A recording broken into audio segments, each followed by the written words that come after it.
வாக்காளர்கள் தங்கள் வாக்குகளை பதிவு செய்வது எப்படி என்பது குறித்து வரைகலை மூலம் விளக்குகிறார் செய்தியாளர் தேவப்பிரியன்.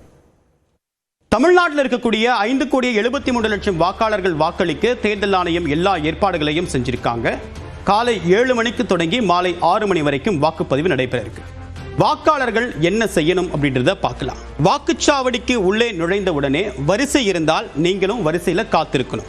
வாக்குச்சாவடிக்குள் இந்த முறை செல்போன் அனுமதி இல்லை அப்படின்றத தேர்தல் ஆணையம் அறிவிச்சிருக்காங்க. செல்போனை சுவிட்ச் ஆஃப் செய்து அங்க இருக்கக்கூடிய தேர்தல் பணியாளரிடம் நீங்க ஒப்படைக்கணும். இதுக்குன்னு செப்பரேட்டா அவங்க ஒரு சீட்டிங் அரேஞ்ச்மெண்ட் பண்ணியிருப்பாங்க. அவங்க கிட்ட உங்களுடைய மொபைல் போனை கொடுத்துட்டு அவங்க கொடுக்கக்கூடிய ஒரு டோக்கனை நீங்க வாங்கி வச்சுக்கணும். அந்த டோக்கனோட நீங்க அடுத்ததாக போலிங் ஸ்டேஷனுக்கு உள்ள நீங்க போகலாம். இப்போ அந்த போலிங் ஸ்டேஷன்ல என்னென்ன ஃபார்மாலிட்டிஸ் இருக்கு, ப்ரொசீஜர் என்ன அப்படின்றத பார்க்கலாம். ஒட்டுமொத்தமா ஒரு வாக்குச்சாவடிக்குள்ள 4 முக்கியமான தேர்தல் அலுவலர்கள் இருப்பாங்க. PO, P1, P2, P3. இப்ப முதல் அலுவலர் P1 ரோல் என்ன அப்படின்றத பார்க்கலாம். அவர் உங்களுடைய பாகம் எண், வரிசை என்ன உறக்க படிப்பாரு. உங்களுடைய அடையாள அட்டை, பூத் ஸ்லிப்பை வெரிஃபை பண்ணுவார்.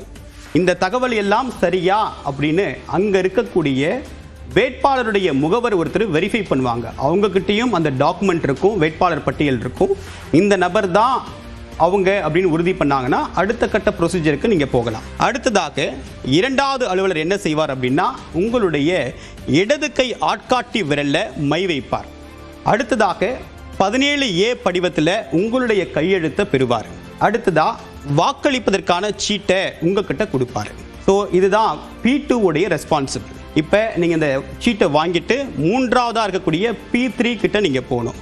அந்த 3வது அலுவலர் என்ன செய்வார் அப்படின்னா சீட்டை வாக்குப்பதிவு இயந்திரத்தின் கட்டுப்பாட்டாளர் பரிசோதிப்பார். அதாவது அந்த சீட்டை வாங்கி வெரிஃபை பண்ணுவார், நீங்கள் தான் அப்படின்றத உறுதிப்படுத்திட்டு இயந்திரத்தில் பட்டன் அழுத்தி வாக்களிக்க உங்களை அனுமதிப்பாங்க. அதாவது நீங்கள் அடுத்ததாக அந்த ஓட்டிங் மெஷின் கிட்ட நீங்கள் போகலாம், உங்களுடைய வாக்கை நீங்கள் செலுத்தலாம் அப்படின்றத 3வது அலுவலர் உங்களை அனுமதிப்பார். நீங்கள் உள்ளே போன பிறகு உங்களுக்கு வாக்களிப்பதற்கான அந்த வாக்குப்பதிவு இயந்திரம் தயாராக இருக்கும்.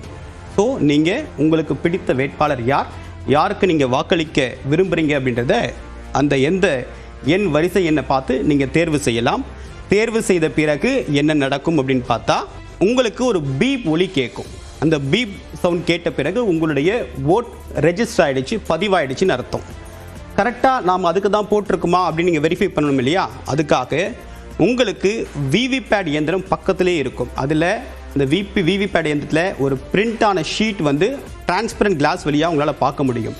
ஸோ அந்த சிம்பிளை நீங்கள் வெரிஃபை பண்ணி பார்க்கலாம். அந்த நல்லா பளிச்சுன்னு தெரியறதுக்காக ஃப்ளோரசன் லைட்டும் அதில் வச்சுருப்பாங்க. நல்லா உங்களுக்கு பளிச்சுன்னு தெரியக்கூடிய வகையில் தான் அந்த விவிபேட் இயந்திரம் வடிவமைக்கப்பட்டிருக்கும். ஸோ நீங்கள் உங்களுடைய வாக்கை செலுத்திட்டீங்க. நீங்கள் ஜனநாயக கடமை ஆற்றிய பெருமிதத்தோடு நீங்கள் வெளியே வரலாம். வெளியில் வந்துட்டு உங்கள் கிட்ட இருக்கக்கூடிய டோக்கனை அங்கே இருக்கக்கூடிய தேர்தல் ஆணைய அதிகாரிகிட்ட கொடுத்து உங்களுடைய மொபைல் ஃபோனை வாங்கிட்டு நீங்கள் திருப்தியாக அங்கேருந்து போகலாம். ஸோ இதுதான் ஒரு வாக்களிக்கக்கூடிய நபர் வாக்குச்சாவடிக்கு போகும்போது பின்பற்றப்பட வேண்டிய நடைமுறை.